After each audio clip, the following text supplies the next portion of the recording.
જય સિયારામ. ઓમ ગણેશ. હર હર મહાદેવ. 23 તારીખે હવે હનુમાન જન્મોત્સવ છે અને ગુજરાતમાં આપણે એને હનુમાન જયંતિ પણ કહેવાય છે. પણ ઘણી જગ્યાએ જો તમે હનુમાન જયંતિ કહો, કદાચ બોલો તો કદાચ કોઈને ગમે નહીં, એટલે મોટા ભાગે શબ્દનો પ્રયોગ થાય છે હનુમાન જન્મોત્સવ. કોઈ પ્રોબ્લેમ નથી આપણને. તો હનુમાન જન્મોત્સવની સૌ પ્રથમ મારા તરફથી આપ સૌને અને મારા બધા જ સત્સંગીઓને ખૂબ ખૂબ શુભકામનાઓ.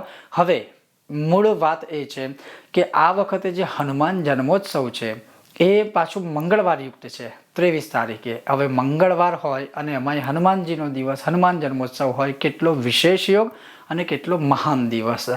આજે હું તમને આ દિવસે હનુમાન ચાલીસાના પાઠ કેવી રીતે કરવા અને એ કરવાથી તમારા ધારેલા કામ થઈ જશે અને અવશ્ય હનુમાનજીની પૂરી કૃપા પ્રાપ્ત થશે. તો કેવી રીતે કરવા જોઈએ આ હનુમાન ચાલીસાના પાઠ, સ્પેશિયલી આ હનુમાન જન્મોત્સવના દિવસે આજે વિશે આપણે સત્સંગ કરીશું. જો તમને આ વિષય વિડીયો પસંદ આવે, લાઈક કરજો, શેર કરજો અને ચેનલ પર નવા હોય તો સબસ્ક્રાઈબ કરજો. તો ચાલો સત્સંગ શરૂ કરીએ. જે રીતે મેં કીધું કે મંગળવારે છે મંગલ ભવન અમંગલહારી દ્રવસુ દશરથ અજીર બિહારી. તો કહેવાનો અર્થ છે કે આ મંગળવાર યુક્ત હનુમાન જન્મોત્સવ હોવાથી એ દિવસે સૌથી હનુમાનજીની પ્રિય ચાલીસા કે પ્રિય સ્તોત્ર બોલો, મંત્ર બોલો, ઉપાસના માટે કોઈ સૌથી સરળ, જે નાના નાના છોકરાઓથી માંડીને મોટા મોટા વૃદ્ધ સુધી બધાને આવડે એવું સરળ છે હનુમાન ચાલીસાને આપણે બધા બોલતા હોઈએ. પણ આ દિવસે જો તમારે હનુમાન ચાલીસાનો વિશેષ પ્રયોગ કરવો હોય તો કેવી રીતે કરવાનો, એક અનુષ્ઠાન હું તમને જણાવું. જે રીતે જે હનુમાન ચાલીસાની ચોપાઈમાં છે કે જો શત બાર પાઠ કર કોઈ, છૂટહી બંદી મહાસુખ હોય. હવે શત, ઘણા લોકોને થોડી મિસઅન્ડરસ્ટેન્ડિંગ થાય છે માર્ગદર્શનનો કદાચ અભાવના લીધે અથવા તો સમજણ કે અસમજણના લીધે. ઘણા લોકો શતને 7 સમજે છે કે હનુમાન ચાલીસામાં લખ્યું છે કે 7 વાર હનુમાન ચાલીસા કરવી, પણ 7 વાર નથી, શત એટલે 100 વાર. જો શત બાર પાઠ કર કોઈ, છૂટહી બંદી મહાસુખ હોય. જો કોઈ પણ માણસ 100 વાર હનુમાન ચાલીસાના પાઠ કરે, છૂટહી બંદી મહાસુખ હોય, ગમે તેવા બંધનોમાંથી નીકળી જાય. ચાહે દુઃખ હોય, દરિદ્રતા હોય, કષ્ટ હોય, કોઈ નિર્દોષ માણસને કોઈ પ્રકારે સજા મળી હોય તો એના માટે અનુષ્ઠાન કરવામાં આવે તો છૂટહી બંદી મહાસુખ હોય. પછી હનુમાન ચાલીસામાં જ લખેલી વસ્તુ હું તમને મહત્વ એની સાથે જણાવું. ભૂત પિશાચ નિકટ નહીં આવે, મહાવીર જબ નામ સુનાવે. ભૂત, પ્રેત, પિશાચ આદિ કોઈ પણ આવી આસુરી શક્તિઓ હોય તો હનુમાન ચાલીસાના પાઠ કરવાથી આ બધી દૂર રહે. કદાચ કોઈને કાંઈ એવું થયું હોય તો એ દિવસે હનુમાન ચાલીસાને અભિમંત્રિત કરીને પાણી હાથમાં લઈને હનુમાન ચાલીસા બોલી તમે આ 100 વાર અનુષ્ઠાન કર્યા પછીની વાત કરું છું, અને જો કોઈની ઉપર પાણી છાંટો તો એવી વસ્તુઓ પણ બધી દૂર રહે. હવે આ હનુમાન ચાલીસાનો પાઠ કરવો કેવી રીતે, તો પ્રાતઃકાલ એટલે સવારે ઉઠીને સ્નાન આદિ કરી, શુદ્ધ વસ્ત્ર પહેરી, અને એમાં હું કહું કે જો પીળું પિતાંબર અથવા તો ઓરેન્જ નારંગી કલરનું પિતાંબર અથવા તો લાલ રંગનું પિતાંબર પહેરી ઉપર ઉપવસ્ત્રો ઉપરનું રાખી અને જો કરવામાં આવે, મહિલાઓ હોય, સ્ત્રીઓ હોય તો એમણે ટ્રેડિશનલ કપડાં પહેરવાના અથવા એ રંગની જે સાડી મળતી હોય તો તમે સાડી કે ડ્રેસ એવું કાંઈ પહેરી શકો છો. તો એ ખાસ ધ્યાન રાખવું. અને શક્ય હોય તો તમારું નિત્ય કર્મ, પૂજા પાઠ આદિ બધું પતી જાય એના પછી જ કરવાનું. આપણે આ વસ્તુ કરીએ ને તમે તમારું રોજનું દૈનિક પૂજા પાઠને છોડી દો તો પાછો એ દોષ લાગે, એવું આપણું શાસ્ત્રોનું કથન છે. તો એ ખાસ ધ્યાન રાખજો. તમારું નિત્ય પૂજા પાઠ બધું પતી જાય પછી જો હનુમાનજીનો ફોટો હોય તો ફોટાને સરસ શુદ્ધ કપડાથી સાફ કરી ભગવાનના ફોટાને તિલક લગાવો, કંકુ કે ચંદનનું. પછી લાલ આકડાની માળા પહેરાવો જો પ્રાપ્ત થાય તો, અથવા ફૂલ કે ગમે તે માળા સરસ પહેરાવો જો ફોટો હોય તો. અને મૂર્તિ હોય તો મૂર્તિને સરસ શુદ્ધ જળથી સ્નાન કરાવો. સ્નાન કરાવીને ભગવાનને ચાંદલો બધું કરો. પછી ભગવાન ઉપર ચોખા અર્પણ કરો. પછી ભગવાનને ફૂલની માળા અથવા ફૂલ અર્પણ કરો. પછી હનુમાન દાદાની જમણી બાજુ ગાયના ઘીનો દીવો કરો ને હનુમાનજીની ડાબી બાજુ સરસવના તેલનો દીવો પ્રગટાવો. અને એ દીવો પ્રગટાવ્યા પછી હનુમાન ચાલીસા એકલા માટે પહેલો સંકલ્પ કરો. સંકલ્પેન વિનાકર્મ ફલાસ્યાર્ધમ ભવેત સદા. સંકલ્પ વગર કરેલું કાર્ય એ તમને અડધું જ ફળ આપે, એટલે સંકલ્પ વગર આ બધા કાર્યો થાય નહીં. સંકલ્પ એટલે શું?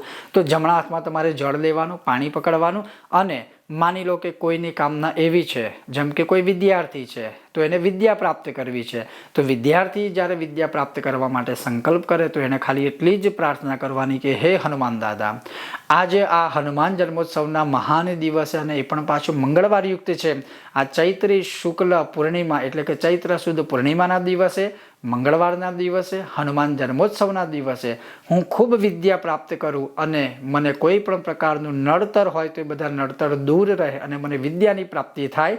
એટલે આજે જ આજના દિવસે હું 100 હનુમાન ચાલીસાના પાઠ કરીશ, તમે એનો સ્વીકાર કરજો. આ સંકલ્પ થયો. હવે કોઈની બીજી કામના હોય તો તમારે તમારી રીતે કામના બોલવાની.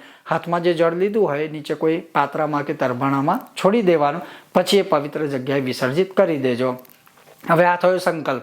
હવે એના પછી પાઠ કરવા કેવી રીતે? શું એક જ વાર બેસીને કન્ટિન્યુ 100 પાઠ કરવાના કે વચ્ચે ઊભું થવાય? તો હા, એક વસ્તુ છે કે એક જ વાર બેસીને 100 પાઠ કરો. બીજા નંબરમાં કદાચ માનો કે ઘણો બધો ટાઈમ થાય, કદાચ કોઈ ના પણ બેસી શકે, તો શું કરવાનું? જો એ પણ ના થાય તો તમે 50-50 વખત 2 અનુષ્ઠાન કરો. એટલે કે 50 પાઠ કર્યા, પછી 5 મિનિટની બ્રેક લીધી, પછી ફરીથી 50 પાઠ કર્યા, એટલે 100 પાઠ થઈ ગયા. જો તમે એક જ સિટિંગમાં 100 પાઠ ના કરી શકો તો આ રીતે પણ કરી શકો. ત્રીજા નંબરનો ભાગ છે, તમે 20-20 પાઠ કરીને 5 વાર કરી શકો. કે ચલો 20 પાઠ કર્યા, 5-10 મિનિટ બ્રેક લીધી, ફરી 20 પાઠ કર્યા, ફરી 5-10 મિનિટ બ્રેક લીધી. એ રીતે તમે 20-50-100 5 વાર કરશો એટલે થઈ જશે. તો આ રીતે તમે પાઠ કરી શકો છો. અને હા, જો વચ્ચે ઊભું થવાનું થાય, ખાસ કરીને તમારે જો ટોયલેટ કે એવું કાંઈ જવાનું થાય તો પાછું નહીં અને પાછું બેસવાનું. ગણતરી જ્યાંથી તમે મૂકી હોય ત્યાંથી પાછી ફરી કરવાની. તમે બાથરૂમ કેવું જાઓ તો હાથ પગ ધોઈને પાછું બેસવાનું. એટલે આ રીતે 100 પાઠનું અનુષ્ઠાન કરી દેવાનું અને આખા દિવસમાં કે આખી રાતમાં ગમે ત્યારે કરી શકો છો. હનુમાન જન્મોત્સવના દિવસે અથવા હનુમાન જન્મોત્સવની રાત્રે, એમાં સમયની કોઈ બાધા કે મર્યાદા નથી. હવે જ્યારે તમે આ પાઠ કરો ત્યારે હનુમાન દાદાની આગળ સુખડીનો પ્રસાદ તમે ધરાવી શકો, કેળાનો પ્રસાદ તમે ધરાવી શકો, પછી મુખવાસની અંદર પાનનું બીડું, મીઠા પાનનું, એ ભગવાનને તમે ધરાવી શકો. એમાં ખાસ લવિંગ કે ઇલચી હોય તો વધુ સારી. એના સિવાય તમે જે ભોજન તમે કે આપણે કરતા હોઈએ એ જ ભોજનનો થાળ હનુમાન દાદાને કે હનુમાનજીને આપણે અર્પણ કરી શકીએ. આ બધું આપણી યથાશક્તિ પ્રમાણે ભગવાનને પ્રસાદ કે ભોગ બધું ધરાવવાનું. અને એક બાજુ ધૂપબત્તી પણ આપણે જો શક્ય હોય તો પ્રજ્વલિત કરવાની, એટલે હનુમાન દાદાની કૃપા પ્રાપ્ત થાય. 100 પાઠનું અનુષ્ઠાન જેવું પતી જાય એટલે ફરીથી પાણી લેવાનું અને ફરી પ્રાર્થના કરવાની કે હે હનુમાન દાદા, મેં જે સંકલ્પ કર્યો હતો એ સંકલ્પ પ્રમાણે મેં આ 100 પાઠ પૂરા કર્યા છે, એનો તમે સ્વીકાર કરો. એમ કરીને પાણી એ મૂકી દેવાનું. પછી બધું જળ કે પાણી છે પવિત્ર જગ્યાએ વિસર્જિત કરી દેવાનું. પછી એ થઈ જાય એટલે હનુમાન દાદાને આપણે જે પ્રસાદ મૂક્યો છે ધરાવવાનો 2-5 મિનિટ અને એના પછી હનુમાન દાદાની આરતી કરવાની.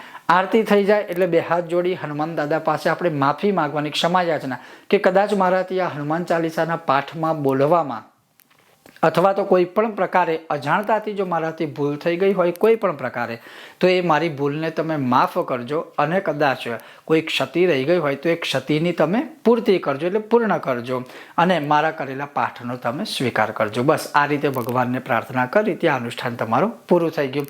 કહેવાનો અર્થ છે કે મંગળવાર યુક્ત છે પાછું આ, એટલે હનુમાન ચાલીસાનો પાઠ કરવાથી 100% અવશ્ય હનુમાન દાદાની પૂર્ણ કૃપા પ્રાપ્ત થશે. તો આ રીતે તમે હનુમાન જન્મોત્સવના દિવસે અવશ્ય હનુમાન ચાલીસા એકલાનું પણ અનુષ્ઠાન તમે કરી શકો છો. તો આ હતો એક વિશેષ વિડીયો. જો તમને આ વિડીયો પસંદ આવ્યો હોય લાઈક કરજો, શેર કરજો અને ચેનલ પર નવા હોય તો સબસ્ક્રાઈબ કરીને ઘંટીનું ચિહ્ન દબાવજો. ખૂબ જ જલ્દી આપણે મળીશું નવા વિષયને વિડીયો સાથે. તમે જોતા રહો. ચાલો સત્સંગ કરીએ મારી સાથે. ઓમ ગણેશ, હર હર મહાદેવ, જય સિયારામ.